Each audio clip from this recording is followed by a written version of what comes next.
तो गाइस देखते हैं मानव में प्रजनन। अब मानव कैसे प्रजनन करता है, मानव कैसे अपने जीव का निर्माण करता है। तो गाइस हम देखेंगे कि मानव क्या करता है। मानव एक लैंगिक प्रजनन करता है। मतलब लैंगिक प्रजनन क्या होता है, जिसमें गाइस नर दो विपरीत लिंगों की आवश्यकता होती है। एक नर लिंग की आवश्यकता होगी और एक मादा लिंग की आवश्यकता होगी। तभी गाइस दोनों जब लिंग मिलेंगे तो ही गाइस इनमें क्या हो पाएगा, प्रजनन हो पाता है। तो गाइस देखते हैं ये प्रजनन मानव में कब से शुरू होता है गाइस और कब बंद होता है। तो गाइस देखेंगे लैंगिक परिपक्वता आ जाने के कारण ही गाइस इनमें लैंगिक प्रजनन होता है। तो गाइस ये जीवन का वह काल है गाइस जब लैंगिक परिपक्वता आती है, जब गाइस मादा में जो अंड कोशिका क्या करने शुरू हो जाती है, अंड कोशिका अंडाणु बनना शुरू कर देती है, तथा नर में जो शुक्राणु होते हैं वो शुक्राणु कोशिका गाइस शुक्राणु बनाना शुरू कर देती है। ठीक है ना। और गाइस इसमें किशोरावस्था की इस अवधि को ही हम क्या कहते हैं, यौवनावस्था कहते हैं। तो गाइस ये कब से शुरू होता है, मतलब यौवन अवस्था आती कब है, जब से गाइस मादा में अंड कोशिका अंडाणु का बनना शुरू हो जाता है और गाइस पुरुषों में शुक्राणु बनना। तो गाइस ये स्थिति आती है, परिपक्व हो जाते हैं जब वो गाइस 12 साल के ऊपर हो जाते हैं। तब से गाइस 12 साल के ऊपर 13 से शुरू हो जाता है ये गाइस स्त्रियों में अंडाणुओं का बनना। मतलब कि अंडाणुओं का बनना, एक गाइस अंडाणु क्या होते हैं, ये कोशिका से बने होते हैं। ये गाइस अंडाणु क्या है, एक जनन अंग है मादा का। ठीक है। और कोशिका में हमने देखा था केंद्रक होता है, जो जनन कोशिका होती है केंद्रक में हमने देखा था, वो तो सब कोशिका में होता है। गुणसूत्र होते हैं, गुणसूत्र डीएनए होते हैं। ठीक है ना। अब देखते हैं गाइस किशोर अवस्था में जब आती है, जब गाइस मानव परिपक्व हो जाता है क्या करने के लिए, जीव का उत्पन्न करने के लिए गाइस, तो उसको हम किशोर यौवनावस्था भी कहते हैं। इसमें गाइस क्या क्या परिवर्तन आते हैं किशोरों में। तो गाइस किशोर मतलब कि जब इसको किशोरावस्था भी कहते हैं, तो उसमें परिवर्तन देखेंगे। किशोरों में एक समानता कि क्या परिवर्तन आते हैं गाइस, दोनों की ही गाइस नर हो चाहे मादा हो, उनके कांख और जननांग के पास गहरे बाल का उगना। जहाँ पे गाइस जनन होता है, जहाँ से वहाँ के पास क्या उगना गाइस, गहरे बालों का उगना। वहाँ पे बाल हो जाते हैं, कांख में बाल आ जाते हैं और जनन अंग के पास बाल आ जाते हैं। ठीक है ना।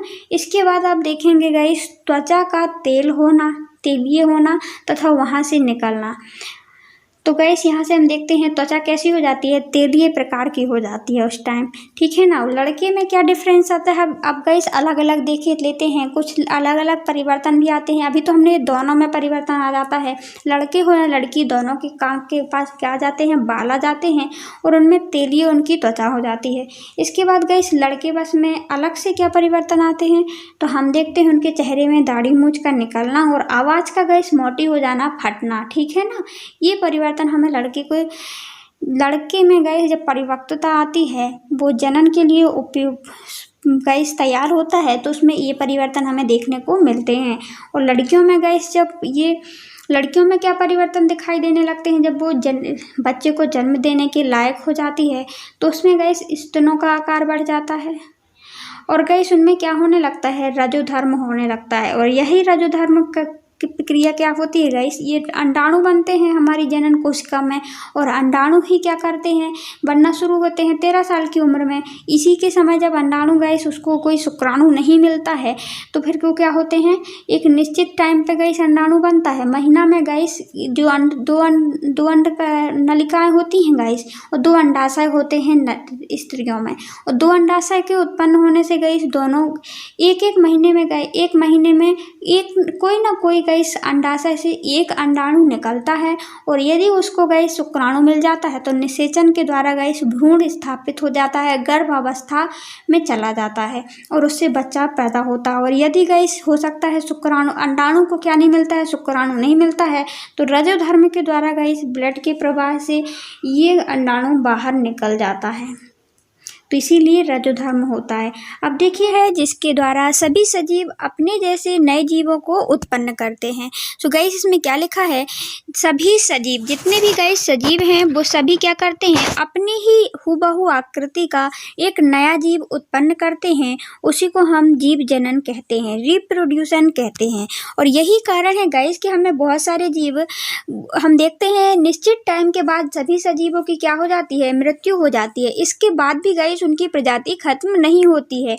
और यदि यह जीव जनन की प्रक्रिया ना होती तो हमें बहुत सी प्रकार प्रजाति गाइस अभी देखने को भी ना मिलती। जैसे गाइस हम देखते हैं मानव है और मानव की भी गाइस मृत्यु होती है, लेकिन मृत्यु होने के पहले वो एक न्यू बॉर्न गाइस बेबी को जन्म दे चुका होता है ना। इसी प्रकार गाइस हर आम हो, पेड़ हो गाइस, एनिमल हो या मानव प्रजाति हो, कोई भी प्रजाति हो, वो क्या करता है, सभी सजीव क्या करते हैं, अपने ही जैसे जीवों का निर्माण करते हैं। इस बात पर ध्यान देना, वो गाइस सजीव तो बनाते हैं, ये नहीं होता है गाइस कि मानव का बच्चा भेड़ बकरी हो जाए, नहीं होता है ना। तो इसका क्या कारण है कि वो अपने ही जैसे सजीव उत्पन्न कैसे कर पाते हैं, इसके बारे में अपन जानते हैं। तो गाइस देखिए वो अपने ही जैसे सजीवों का निर्माण गाइस, इसका मेन कारण आपको बताते हैं, ये डीएनए होता है। क्या होता है, डीएनए होता है जिसमें आनुवांशिकता के गुण पाए जाते हैं, जिसके कारण सभी सजीव हूबहू अपने ही आकृति का एक और नए बच्चे का गाइस जन्म देता है। देखिए जैसे गाइस अब ये डीएनए पाया कहाँ जाता है, क्वेश्चन ये उठता है। तो गाइस इसमें देखिए आप देख सकते हैं यहाँ लिखा हुआ है कि हमारा शरीर किससे मिलकर बना है, कोशिका से बना है। देखिए और कोशिका में क्या होता है, केंद्रक होता है। और केंद्रक में क्या पाए जाते हैं गाइस, गुणसूत्र पाए जाते हैं। और गुणसूत्र के डीएनए, गुणसूत्र में ही क्या होते हैं, डीएनए होते हैं जो आनुवांशिकता के वाहक होते हैं। आई होप गाइस आपको क्लियर हो गया होगा। देखिए जो डीएनए होते हैं, डीएनए की प्रतिकृति बनाने की कोशिका रासायनिक क्रिया कहते हैं, प्रक्रिया करते हैं। क्या करते हैं, डीएनए अपनी ही रासायनिक क्रिया के तहत गाइस अपनी ही प्रतिकृति बनाते हैं। जिस प्रकार गाइस मानव गाइस अंडाणु कोशिका होती है, जनन कोशिका क्या है मादा की, तो अंडाणु है, और नर की क्या है, जो शुक्राणु वगैरह हैं गाइस, तो वो अपनी उसमें गाइस क्या होते हैं, कोशिका का विभाजन होता है, डीएनए का दो भागों में दो अपनी ही प्रतिकृति बनाते हैं, ठीक है ना। जिसके कारण एक प्रतिकृति अपने पास रख लेते, मतलब कि उनके पास होती है, और दूसरी जो बनाते हैं गाइस तो वो देखते हैं अंडाणु और शुक्राणु के निषेचन से ही नए बेबी का भ्रूण का जन्म होता है मानव में। इसी प्रकार की गाइस इसमें तो लैंगिक प्रक्रिया हुई, लेकिन डीएनए ही होता है सभी जीवों में क्या, आनुवांशिकता का वाहक, अपने ही जैसी रूप बना पाते हैं। सो गाइस इसमें हम डायग्राम में समझने की कोशिश करते हैं। देखिए गाइस ये है कोई कोशिका है। कोशिका क्या करती है गाइस, हमने यहाँ पे देखा ये गाइस कोशिका है, और कोशिका में हम देखते हैं ये है गाइस केंद्रक, यहाँ पे होते हैं गाइस गुणसूत्र। जैसे मानव में कितने गुणसूत्र होते हैं गाइस, अलग अलग जीवों में गुणसूत्रों की संख्या अलग होती है, ठीक है ना। यहाँ पे होते हैं गाइस ये डीएनए होते हैं, यहाँ पे कितने होते हैं, 23 जोड़ी डीएनए होते हैं मानव के शरीर में, मतलब कि 46 टोटल डीएनए नहीं गुणसूत्र होते हैं। गुणसूत्रों में क्या पाया जाता है, डीएनए पाया जाता है, जिसके कारण हूबहू उसी प्रकार का एक और बेबी जन्म लेता है, ठीक है ना। जैसे गाइस मच्छर का बच्चा मच्छर होता है, वो इंसान नहीं बन सकता है, तो कारण क्या है गाइस, डीएनए, ठीक है ना। आई होप गाइस आपको क्लियर होगा। तो गाइस ये जो डीएनए क्या करते हैं, अपनी ही एक प्रकार की प्रति बनाते हैं। जिस प्रकार अपन फोटोकॉपी करवाते हैं ना, और फोटोकॉपी में क्या देखते हैं, जिस प्रकार ओरिजिनल है उसी प्रकार दूसरा एक और हमें फोटोकॉपी उसमें दे दी जाती है। उसी प्रकार गाइस इस डीएनए में होता है। ये गाइस ये क्या करते हैं, ये डीएनए का निर्माण करते हैं गाइस, अपने ही जैसी दूसरी आकृति का डीएनए का निर्माण करते हैं। और फिर क्या करते हैं, ये रहते किस में है गाइस, कोशिका में रहते हैं। तो गाइस कोशिका भी गाइस अब डीएनए का निर्माण कर लिया, तो वो दूसरी कोशिका में जाएंगे कि नहीं जाएंगे, जब बहुत सारे हो जाएंगे इस केंद्रक में डीएनए, तो फिर क्या होगा, इस गाइस कोशिका का क्या हो रहा है, देखिए ये है कोशिका। कोशिका देखिए ये गोल थी और ये लंबी लंबी होती जा रही है, और यहाँ से बीच में आप देखिए लगता है टूटने की कगार में है। इसी प्रकार गाइस यहाँ पे और पतली हो गई है, और फिर इसी को टूट करके गाइस दो कोशिकाओं का निर्माण हो गया है, और दो कोशिका कोशिकाओं का गाइस प्रतिकृति बन गई है और इसी से गाइस इसमें केंद्रक भी चला गया है और केंद्रक में क्या होंगे गाइस, गुणसूत्र होंगे। गुणसूत्र का भी विभाजन होता है और कोशिका भी, ठीक है ना। तो इसमें सब कुछ आ जाता है। आई होप गाइस आपको क्लियर हो गया होगा। देखिए गाइस ये है गाइस यहाँ पे आप देख सकते हैं इसका डायग्राम है गाइस, कोशिका का डायग्राम है, ठीक है ना। और यहाँ पे आप देख रहे हैं गाइस ये है गाइस केंद्रक और केंद्रक में गाइस हम क्या देख रहे हैं, ये छोटे छोटे से गाइस केंद्रक के अंदर यही होते हैं गुणसूत्र होते हैं।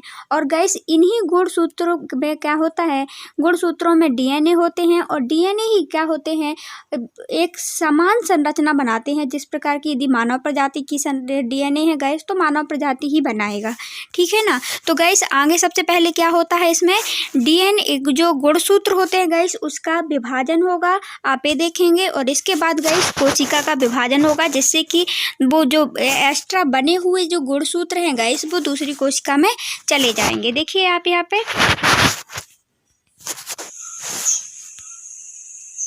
आप देख सकते हैं ये गाइस गुणसूत्रों का विभाजन हो गया, फिर बाद में कोशिका बन गई, केंद्रक बन गए दो। गाइस हमने क्या देखा, कोशिका का विभाजन किस प्रकार हो रहा है गाइस, जो डीएनए का आगे बन रहे हैं, डीएनए के बाद क्या हो रहा है, डीएनए की प्रकृति बन रही है और फिर बनने के बाद गाइस जब डीएनए बहुत सारे बन जाते हैं तो फिर क्या होगा, उसी कोशिका में तो रह नहीं सकते, पहले से भी बने हैं और भी बन गए हैं। तो गाइस फिर बाद में क्या हो रहा है, कोशिका बन रही है, दूसरी कोशिका का निर्माण हो रहा है और वो डीएनए दूसरी कोशिका में भी चले जाते हैं। तो यह प्रक्रिया किसके द्वारा होती है गाइस, यह एक रासायनिक प्रक्रिया है, ठीक है ना। यह एक रासायनिक प्रक्रिया है और रासायनिक प्रक्रिया गाइस पूर्णतः इसमें विश्वास नहीं किया जाता है कि गाइस जो पहली कोशिका थी हमारी और इसी कोशिका से क्या बन रहा है, डीएनए का निर्माण हुआ, फिर बाद में गाइस दूसरी कोशिका का निर्माण हुआ। इसी प्रकार गाइस दो कोशिकाओं का निर्माण हो गया, दो कोशिकाएं बन गई।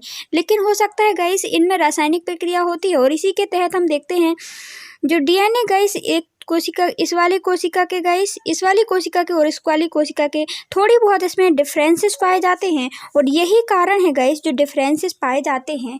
तो इसी के कारण गाइस हम देखते हैं पिता के तो गुणाएं हैं इसमें, है ना, बच्चों में, लेकिन थोड़ी बहुत चेंजिंग है होती है बच्चों में, होती है कि नहीं होती है, अनुवांशिक गुण तो आ रहे हैं इसके कारण, लेकिन इसमें गाइस इस कोशिका में विभिन्नता उत्पन्न हो जाती है और कोशिकाएं समान होते हुए भी लेकिन मौलिक रूप से समरूप नहीं होती हैं। तो गाइस जो ये कोशिकाएं बन रही हैं, ये गाइस कोशिकाएं ये समान तो हैं लेकिन पूर्ण रूप से समान नहीं है। इसी के कारण हम देखते हैं जो पिता का गाइस, जो पिता यदि गाइस कम बुद्धिशाली है तो बच्चा और बुद्धि वाला हो सकता है। यदि डीएनए में जिस प्रकार विभिन्नता आई है गाइस, जो डीएनए गाइस जितना अंतर है उस प्रकार अंतर अपना दिखा सकता है बच्चा।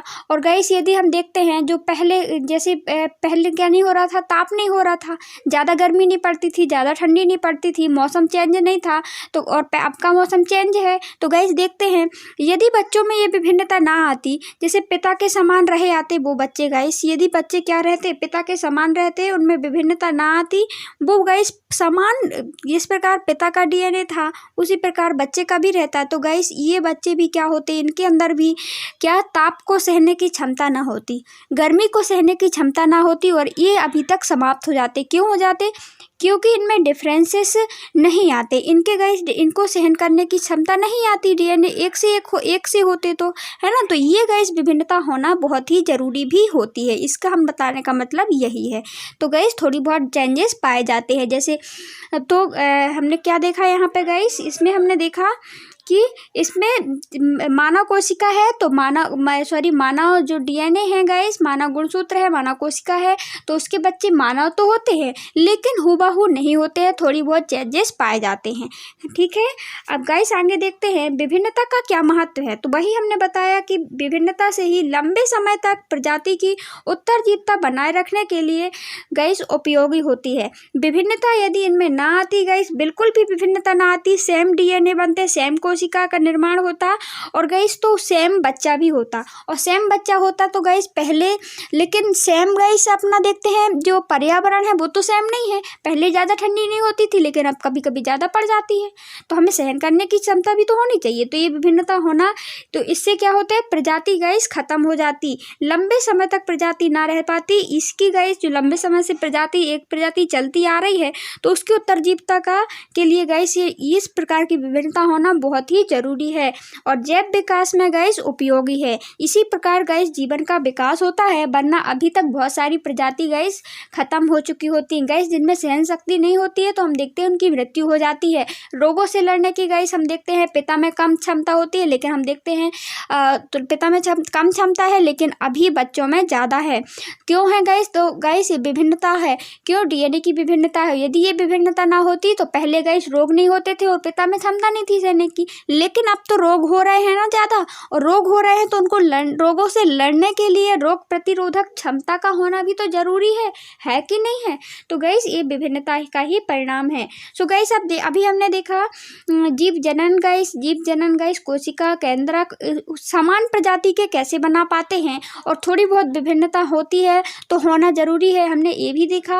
अब देखते हैं गाइस वो प्रजनन किस प्रकार करते हैं, मतलब एक जीव से दूसरा जीव अभी हमने देखा कि डीएनए के कारण बन रहे हैं, तो उनकी प्रजनन करने की विधि क्या है, वो प्रक्रिया क्या है? तो गाइस एक प्रकार से कोई जीव क्या करते हैं, अलैंगिक प्रजनन करते हैं और कोई जीव क्या करते हैं, लैंगिक प्रजनन करते हैं। जनन अंग में क्या होता है गाइस, इसके हम 4 पार्ट देखेंगे।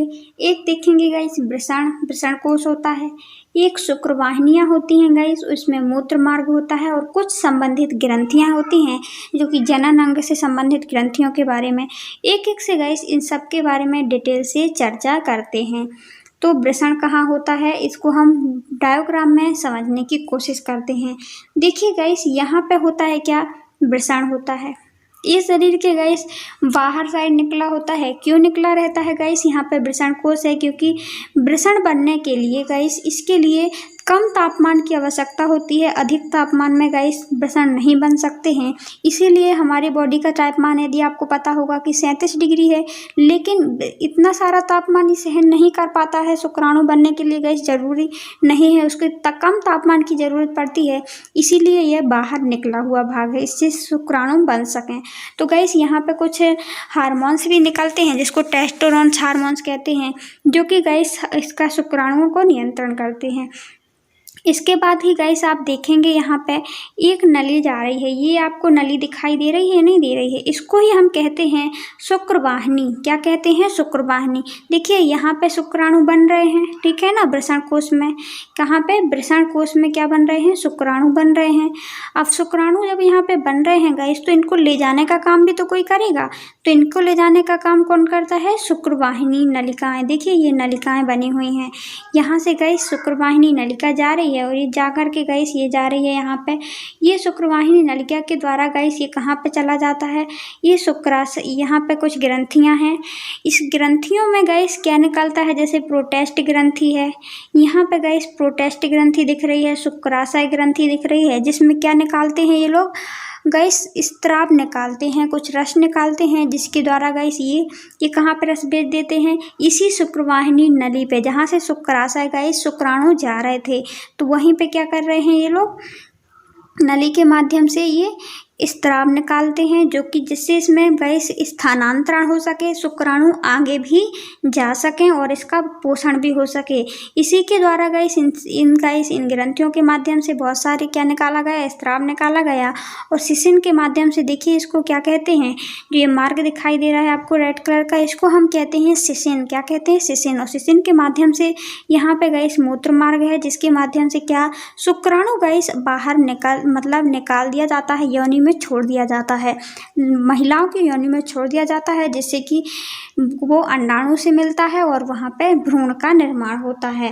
तो ये होता है गाइस नर जनन अंग। इसके बाद यही लिखा हुआ है, आप यहाँ पे पढ़ सकते, एक बार अपन इसको पढ़ लेते हैं। अभी हमने डायग्राम से फुल समझा दिया है, आई होप गाइस आपको पूरा समझ में आ गया होगा। देखिए वृषण में हमने देखा था जो नीचे का भाग लटका हुआ, ये उदर का गुहा के बाहर वृषण कोश में उपस्थित होते हैं। इसमें क्या होते हैं गाइस, वृषण होते हैं, इसमें शुक्राणु बनते हैं। क्या बनते हैं, इसमें शुक्राणु बनने के लिए वृषण कोश का तापमान कम होना चाहिए। 37 डिग्री हमारे शरीर का तापमान होता है, लेकिन इसके लिए 15 डिग्री से कम तापमान होना चाहिए। इसीलिए गाइस ये मतलब कि बनने के लिए गाइस कम तापमान की आवश्यकता होती है, मतलब 37 डिग्री नहीं होना चाहिए, कितना भी हो सकता है। तो गाइस इसीलिए शरीर से बाहर होते हैं, क्योंकि बाहर का तापमान हम देखते हैं लगभग 15-18 ऐसा रहता है नॉर्मल में, है ना। और इसके बाद देखते हैं गाइस वृषण में क्या क्या होता है, वृषण कोश में नर युग्मक शुक्राणु बनते हैं। क्या बनते हैं? शुक्राणु बनते हैं। और यही गाइस प्रजनन के लिए आवश्यक है। अंडाणु से शुक्राणु मिलते हैं तभी क्या होता है, गर्भधारण होता है, भ्रूण बनता है, युग्मनज बनता है। तो नर युग्मक से शुक्राणु बनते हैं वृषण में, हमने ये देखा। इसके बाद क्या होता है गाइस, वृषण ग्रंथि क्या निकालती है, टेस्टोस्टेरोन हार्मोन्स निकालती है, उत्पन्न करती है, जो कि शुक्राणु के उत्पादन का नियंत्रण करता है। ठीक है ना, कितने शुक्राणु निकलना चाहिए। देखिए बहुत सारे शुक्राणु इसमें वृषण कोश में बनते रहते हैं। लड़कों में यौवनावस्था में यह परिवर्तन हम देखते हैं, यौवनावस्था में ये सब शुरू हो जाता है। इसके बाद देखेंगे गाइस शुक्रवाहिनियाँ। शुक्रवाहिनियाँ हमने देखा था, जो कि वृषण से लगी हुई एक नली टाइप की जा रही थी। ठीक है ना, जो कि शुक्राणु को वृषण से कहाँ ले जाती है गाइस, शिश्न तक ले जाती है, बाहर तक ले जाती है, ये शुक्रवाहिनी। इसके बाद हमने देखा था गाइस मूत्र मार्ग था। मूत्र मार्ग को तथा इससे क्या निकलते हैं, मूत्र तथा वीर्य दोनों बाहर किया जाता है मूत्र मार्ग के माध्यम से। इसके बाद गाइस हमने कुछ संबंधित ग्रंथियां देखी थी, जिसमें क्या देखा था गाइस, हमने शुक्राशय देखा था और प्रोटेस्ट ग्रंथि देखी थी। इसमें क्या कर रहे थे ये लोग, अब ये दोनों गाइस, ये दोनों ही क्या कर रही थी, स्त्राव छोड़ रही थी अपने अपने। और स्त्राव छोड़ने से क्या हो रहा था, शुक्रवाहिनी जो नली थी तो उसमें छोड़ रही थी शुक्रवाहिनी नली में, और इससे शुक्राणु क्या आसानी से माध्यम से आ जाते थे और वह पोषण प्रदान करती थी इसको, और उसको स्थानांतरण करने में भी सहायक होती थी। आई होप गाइस आपको क्लियर हो गया होगा। अब देखते हैं गाइस मादा जनन अंग। अब मादा के जनन अंग कौन कौन से हैं, तो उसमें हमने देखा था गाइस, कौन कौन से देखे थे हमने अभी। पुरुष में जनन अंग में हमने 4 चीज़ देखी थी। वृषण देखा था, वृषण के बाद हमने क्या देखा था गाइस, शुक्राणु वाहिकाएं देखी थी हमने। वाहिकाओं के बाद हमने मूत्र मार्ग देखा था और संबंधित ग्रंथियां देखी थी। 4 चीज़ देखी थी हमने। अब इसमें हम देखेंगे मादा में कौन कौन से होते हैं, क्योंकि जो पुरुष गाइस जो मानव है उसमें वृषण के कैसे गर्भ धारण करने के लिए, अपने जैसी संतान बनाने के लिए दोनों का गाइस मादा जनन अंग और पुरुष जनन अंग के मिलने से ही क्या बनता है गाइस, वो गर्भ धारण कर पाती हैं और नए व्यक्ति को जन्म दे पाते हैं। तो गाइस हम देखेंगे अंडाशय होता है, इसमें अंडवाहिकाएं होती हैं और गर्भाशय होता है। इनके 3 जनन अंग के बारे में हम डिटेल से बात करते हैं। देखिए गाइस, ये अंडाशय के बारे में, ये है गाइस मानव महिलाओं की बॉडी। ठीक है ना, यहीं पे गाइस इनमें भी ये है गाइस, ये क्या है, जनन अंग है स्त्री का। तो आप देखेंगे यहाँ पे ये संरचना दिखाई दे रही है, जिस प्रकार उसमें वृषण होते थे, वृषण में क्या बन रहे थे, शुक्राणु बन रहे थे। जो ये शुक्राणु गाइस, शुक्राणु और अंडाणु मिलने से ही क्या बनता है, इन दोनों के निषेचन से मिलने से क्या होता है, निषेचन उस प्रक्रिया को कहते हैं। निषेचन से क्या बनता था, भ्रूण बनता था, जिससे बच्चा बनता है। ठीक है ना, तो गाइस ये आप देख सकते हैं यहाँ पे क्या हो रहे हैं, अंडाणु बन रहे हैं। इनमें गाइस अंडवाहिकाएं जो अंडाशय हैं गाइस, वो 2 होते हैं। कितने होते हैं, 2 होते हैं।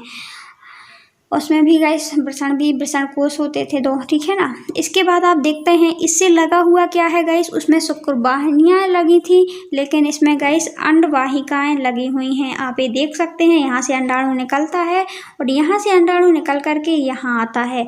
ठीक है ना, और यहीं पे यदि यह गाइस योनि द्वार है, यहीं से गाइस पुरुष के द्वारा गाइस शुक्राणु को छोड़ा जाता है।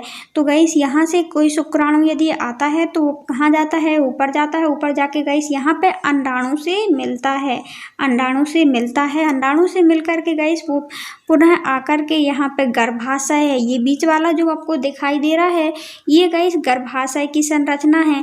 यहाँ पे जब गर्भ धारण करने की हर महीने स्त्री गाइस, हर महीने गाइस 28 दिन के बाद जब रजोधर्म होता है उसका, तो यदि उसको शुक्राणु मिलता है तो ये स्थिति यहाँ पे, ये अनुकूल स्थिति होता है कि गर्भ धारण वहाँ पे वो कर सकती है। ये तैयार होता है शिशु के लिए, पालक के लिए।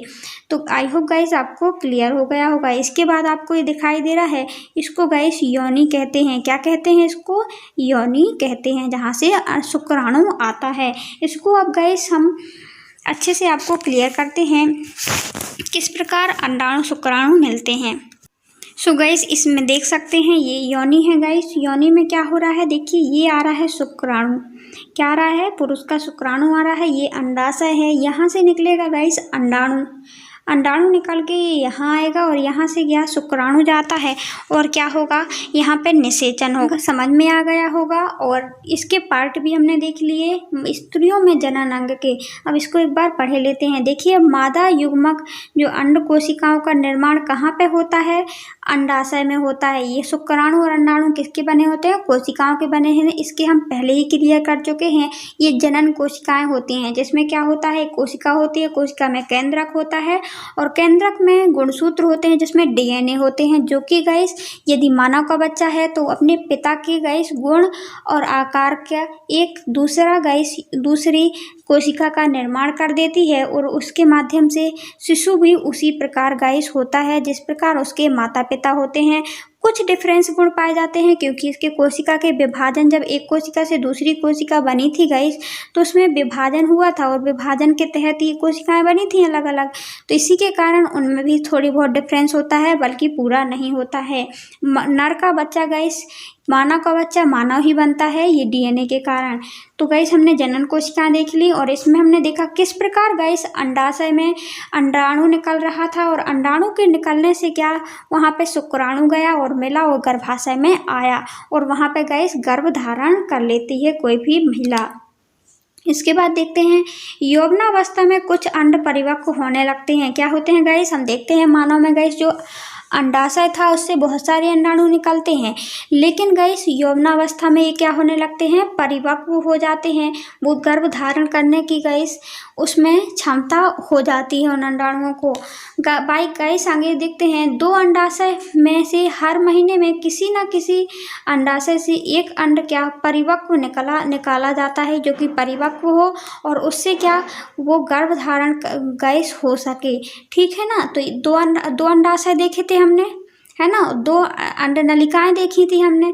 तो गैस उसमें क्या हो रहा था, उसी से गैस अंडाणु निकल रहे थे। तो एक महीने में गैस एक अंडाणु एक नलिका से गैस जरूर परिपक्व ही निकलता है जिससे कि गर्भधारण हो सके। इसके बाद देखें आप, अंडाशय में एस्ट्रोजन तथा प्रोजेस्टेरोन हार्मोन्स भी निकाले जाते हैं। कौन से हार्मोन्स निकाले जाते हैं, अंडाशय में एस्ट्रोजन और प्रोजेस्टेरोन हार्मोन्स निकाले जाते हैं।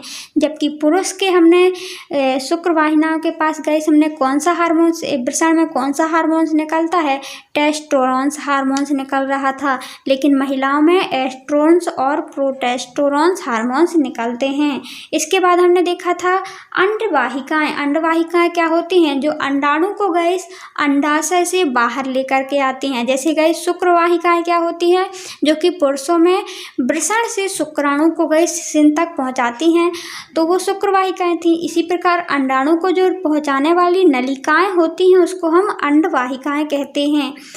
इसको हमने उसमें डायग्राम में क्लियर कर दिया है। देखिए, अंडाशय द्वारा उत्पन्न अंड को गर्भाशय तक ले जाया जाता है। इसी के द्वारा अंड को कोशिका द्वारा गैस शुक्राणु से यहीं पर मिलन होता है।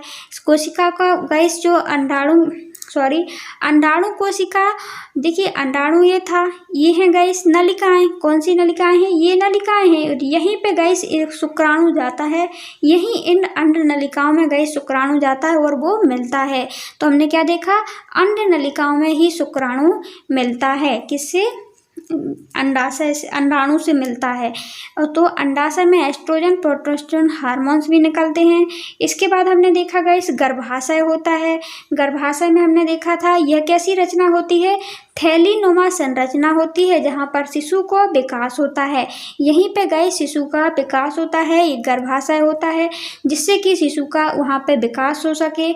वहाँ पे हमने क्या देखा था गैस, एक गर्भाशय में ग्रीवा द्वार होता है गैस, जिसमें योनि का मार्ग खुलता है। सो गैस आप इस प्रकार देख सकते हैं। यहाँ पे हमने एक डायग्राम लगाया हुआ है। देखिए, ये है गैस मादा कोशिका, मादा जननांग, और ये है पुरुष जननांग। ठीक है ना। और यहाँ से हमने देखा ये दो हैं गैस अंडाशय, ये दो अंडाशय हैं। इन दो अंडाशय से क्या निकलते हैं, अंडाणु निकलते हैं। इस प्रकार का गोल गोल रचना पाई जाती है।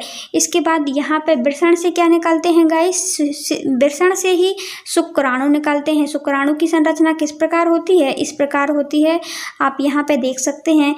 मतलब कि देखिए, इस प्रकार होती है शुक्राणु की संरचना। इस प्रकार संरचना के शुक्राणु होते हैं और शुक्राणु जाकर के कहाँ जाते हैं गाइस, ये यहाँ पे आप देख सकते हैं। यहाँ पे क्या होती है, एक होती है गाइस अंडवाहिकाएं होती हैं, जो अंडवाहिकाओं के माध्यम से अंडाणु को शिशिन तक ले जाया जाता है। यहाँ पे कुछ ग्रंथियां भी होती हैं जिसके माध्यम से गाइस जैसे कि वो क्या निकालती हैं, हार्मोन्स निकालती हैं। कुछ शुक्राशय होता है शुक्राणु को गाइस और प्रोटेस्टा। यहाँ पे गाइस यहाँ पे क्या होता है, यहाँ से हम देखते हैं ये वाले में अंडाणु निकलता है और अंडाणु निकल के कहाँ जाता है गाइस, हमने ये देखा था। तो अंडाणु निकल के कहाँ जाता है, अंडवाहिकाओं में जाता है। इन अंडवाहिकाओं में क्या आता है, अंडवाहिकाओं में ही यहाँ से क्या आता है, ये वाला गाइस शुक्राणु कहाँ पे चला जाता है, यहाँ से जाता है, यहाँ से अंडवाहिकाओं में गाइस चला जाता है। अंडवाहिकाओं में कौन रहता है और शुक्राणु अंडाणु भी आता है और दोनों क्या हो जाते हैं, मिल जाते हैं और दोनों को मिल करके फिर लौट करके वो कहाँ आते हैं, आपको पता है, वो लौट करके वहीं आ जाते हैं। यहाँ पे देखिए ये होता है गर्भाशय। गर्भाशय में गाइस मोटी संरचना में बच्चे को जन्म देने वाली, सुरक्षित प्रदान करने वाली गाइस भित्ति होती है, तो वहाँ पे ये स्थापित हो जाते हैं। देखिए ये है अंडाणु और शुक्राणु दोनों मिलकर के क्या बन जाते हैं, युग्म। इसको हम युग्मनज कहते हैं। क्या कहते हैं, युग्मनज कहते हैं। इसको युग्मक कहते हैं, इसको युग्मक कहते हैं, ठीक है ना। और इसको गाइस इसमें युग्मनज बन गया और इसी से क्या होगा, गर्भधारण हो जाएगा। मतलब पुरुष और महिला की दोनों का अंडाशय, और इस प्रक्रिया को, मिलने की प्रक्रिया को निषेचन प्रक्रिया भी कहते हैं। देखिए इस प्रकार की रचना पाई जाती है गर्भाशय में। ये गाइस शिशु वहाँ पे दोनों का मिलकर के क्या बन जाता है, शिशु भ्रूण का निर्माण होता है। ये है गर्भ, ये है प्लेसेंटा गाइस, एक प्रकार की भित्ति पाई जाती है। देखिए जब अंड निषेचन होता है तो उसे हम क्या कहते हैं, युग्मनज कहते हैं। अंड निषेचन क्या होता है, अंडाणु और शुक्राणु का मिलना। अंडाणु और शुक्राणु का मिलना मतलब मादा कोशिका से अंडाणु और पुरुष कोशिका से जो शुक्राणु जाते हैं उनको ही हम क्या कहते हैं, युग्मनज कहते हैं। और इस प्रक्रिया को क्या कहते हैं, निषेचन प्रक्रिया कहते हैं। इसके बाद देखिए गाइस, इसके बाद क्या लिखा है, स्पंजी हो सकता है। गर्भाशय की स्थिति में वृत्ति, सॉरी गाइस यहाँ वृत्ति नहीं है, यहाँ पे ओनली भित्ति है। भित्ति स्पंजी तथा मांसल हो जाती है, जो कि भ्रूण के विकास के लिए जरूरी है। तो गाइस हमने यही देखा था, जो गर्भाशय की भित्ति कैसी हो जाती है, स्पंजी और मांसल हो जाती है, जिससे कि गाइस जो भ्रूण है, ये बच्चा है, जो कि ये बच्चा है गाइस, और इसका गाइस विकास ये सुरक्षित रूप से हो सके, इसको सुरक्षा प्रदान करने के लिए। इसके बाद हमने क्या देखा था गाइस, यहाँ पे है, इसका होना गाइस भ्रूण के विकास के लिए जरूरी होता है, हमने ये देख लिया। यदि निषेचन नहीं होता तो यह भित्ति टूटकर योनि में मार्ग में गाइस योनि मार्ग से रक्त से बाहर निकल जाती है, रजोधर्म के थ्रू। तो गाइस देखिए यहाँ पे ये गाइस हमने देखा कि ये भित्ति गाइस हर महीना बन जाती है, मोटी बन जाती है। गर्भाशय के लिए गर्भ धारण करने के लिए 13 वर्ष के बाद से गाइस परिपक्व होने लगता है गर्भाशय, और हर महीना ये गर्भ धारण करने के लिए गाइस तैयार होती है, मोटी हो जाती है भित्ति। अब मोटी हो गई तो गाइस क्या होगा, फिर गाइस जब गर्भधारण नहीं होता है, उसको गाइस लैंगिक संबंध लोग नहीं जोड़ती हैं, लड़के और लड़की, तो क्या होता है, वहाँ पे शुक्राणु नहीं जाता। शुक्राणु नहीं जाएगा तो फिर गाइस अंडाणु कहाँ जाएगा, जो अंडाशय से अंडाणु निकला है। तो गाइस और ये जो गर्भाशय की जो भित्ति मोटी हो गई है, मांसल हो गई है, इसको गाइस कहाँ जाती है, ये क्या हमारी बॉडी में रही आती है? तो आंसर होगा बिल्कुल नहीं, ये हमारी बॉडी में नहीं रहती है। रजोधर्म के थ्रू रक्त स्त्राव में योनि के माध्यम से ये कहाँ निकल जाती है, बाहर निकाल दी जाती है। आई होप गाइस आपको क्लियर हो गया होगा। अब इसके आगे देखते हैं गाइस, यहाँ पे जनन स्वास्थ्य के बारे में हम देखते हैं कि हम ये जनन अंग हमारे लिए बहुत ही ज़रूरी है, और जनन स्वास्थ्य रूप से कब होता है हम ये देखते हैं। तो देखिए जनन स्वास्थ्य से संबंधित शारीरिक और मानसिक, व्यवहारिक, सामाजिक रूप से स्वास्थ्य होना चाहिए। जो हम देखते हैं जो जनन है, बच्चे को जन्म देने की प्रक्रिया है, ये हमें तब होना चाहिए जब हम शारीरिक रूप से भी परिपक्व हों, मानसिक रूप से भी हमें सही लगे कि हाँ सही ठीक है, सही टाइम है। व्यवहारिक लोग से गाइस लोग भी हमें बुरा ना बोलें, उस वाले सामाजिक रूप से भी सही हो। ये गाइस स्वस्थ होना बहुत ही ज़रूरी होता है। रोगों का संचरण गाइस ये ही एक ऐसी प्रक्रिया है जिसके तहत गाइस रोगों का संचरण भी हो जाता है।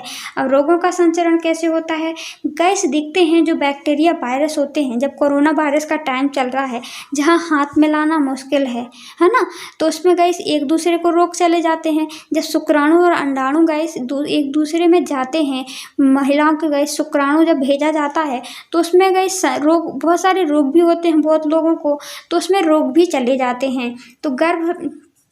तो रोगों का संचरण भी हो सकता है इससे।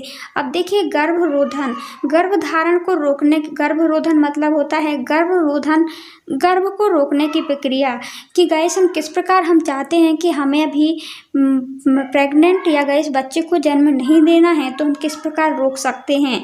तो गाइस गर्भरोधन गाइस ये 3 प्रकार से, अलग अलग प्रकार से हम रोका जा सकता है। एक होता है यांत्रिक अवरोध, यांत्रिक अवरोध के द्वारा रोक सकते हैं। एक होता है गाइस रासायनिक अवरोध, एक होता है LUCD, एक होता है शल्य चिकित्सा तकनीकी के द्वारा रोका जा सकता है। एक भ्रूण में हत्या कर दी जाती है गाइस, ये तो गाइस बहुत ज़्यादा प्रचलित था भ्रूण हत्या। ये लोगों को जैसे ही पता चलता है कि हाँ उनके होने वाला बच्चा गाइस लड़की है तो गाइस वो लोग क्या करते थे, पहले भ्रूण में ही गाइस जब बच्चा जन्म नहीं होता उसी समय उसको मार दिया जाता था, तो भ्रूण हत्या। तो इस प्रकार गाइस गर्भ को रोका जा सकता है। तो गाइस ये गाइस सही उपाय नहीं है भ्रूण हत्या। तो इसके बारे में और आगे से पढ़ते हैं, इसकी एक एक विधि के बारे में अलग अलग प्रकार से पढ़ते हैं। देखिए शल्य तकनीकी, शल्य तकनीकी क्या होती है, इसमें गाइस नसबंदी कर दी जाती है। ट्यूबेक्टोम जो पुरुषों में किसके द्वारा रोका जा सकता है, नस की बंदी करके। नसबंदी मतलब जहाँ से हम देखते हैं अंडाणु क्या होते हैं, शुक्र वृषण कोष होता है, वृषण कोष के बाद आप देखते हैं शुक्र वाहिकाएं होती हैं, और वहीं पे गाइस यदि उसको बंद कर दिया जाए, शुक्राणु ना निकलें तो क्या होगा, क्या बच्चा को जन्म दे पाएगा वो पुरुष, नहीं दे पाएगा क्योंकि उससे शुक्राणु ही नहीं निकलेगा, ठीक है ना। और दूसरा होता है ट्यूबेक्टोम। ट्यूबेक्टोम क्या होता है, ये महिलाओं में गाइस नसबंदी कर दी जाती है, जहाँ से अंडाशय निकलते हैं, अंडाशय होते हैं, अंडाशय से अंडाणु निकलते हैं, और यदि गाइस वहाँ पे नसबंदी कर दिया जाए कि वहाँ से क्या हो, वहाँ पे बांध दिया जाए जिससे कि वहाँ से कोई भी अंडाणु ना निकले। इस प्रकार भी गाइस ये होती है गाइस शल्य चिकित्सा, ठीक है ना। ये गाइस बहुत ज़्यादा प्रचलित है, नसबंदी शल्य चिकित्सा के द्वारा रोका जाता है। और इसके बाद यांत्रिक अवरोध भी होते हैं कुछ गाइस, दवा खा करके भी, और रासायनिक अवरोध भी होते हैं, या फिर गाइस LUCD जो हमने देखा, कंडोम वगैरह का यूज़ करके अपने शुक्राणु अंडाणु को मिलने ना दिया जाए, जिससे भी क्या हो सकता है, गर्भ को रोका जा सकता है। आई होप गाइस आपको ये लेसन समझ में आ गया होगा। कैसा लगा गाइस ये लेसन, आप हमको कमेंट बॉक्स में कमेंट करके ज़रूर बताएं। और गाइस यदि इस प्रकार का आपको और भी वीडियो चाहिए हैं तो कमेंट बॉक्स में कमेंट कर सकते हैं। लाइक करें, शेयर करें, सब्सक्राइब करें। 10th क्लास की हमने साइंस सब्जेक्ट को करवाने का जो वो लिया है गाइस, उसमें हम आज ये कौन सा लेसन है, 8 लेसन तक पहुंच गए हैं। आपको ये लेसन कैसे लग रहे हैं गाइस, इसको ज़्यादा से ज़्यादा लोगों को फ़ायदा हो। आपने देखा गाइस हमने ये PDF बहुत ही मुश्किल से, बहुत ही गाइस मेहनत से तैयार की है और आपको अच्छी तरह से समझाने की कोशिश की है। कहीं भी गलती रह जाती है गाइस, कहीं भी कमी होती है तो कमेंट बॉक्स में आप कमेंट करके ज़रूर बताना, और लाइक करना। यदि आपको ये हमारी मेहनत पसंद आती है तो लाइक करना बिल्कुल भी ना भूलना, क्योंकि लाइक करने में आपका कुछ नहीं जाता, हमको पता चल जाता है कि हमें इस तरह की वीडियो बनानी भी चाहिए या नहीं बनानी चाहिए। So thanks for watching guys. पढ़ते रहिए, बढ़ते रहिए। Self study best study. Thank you.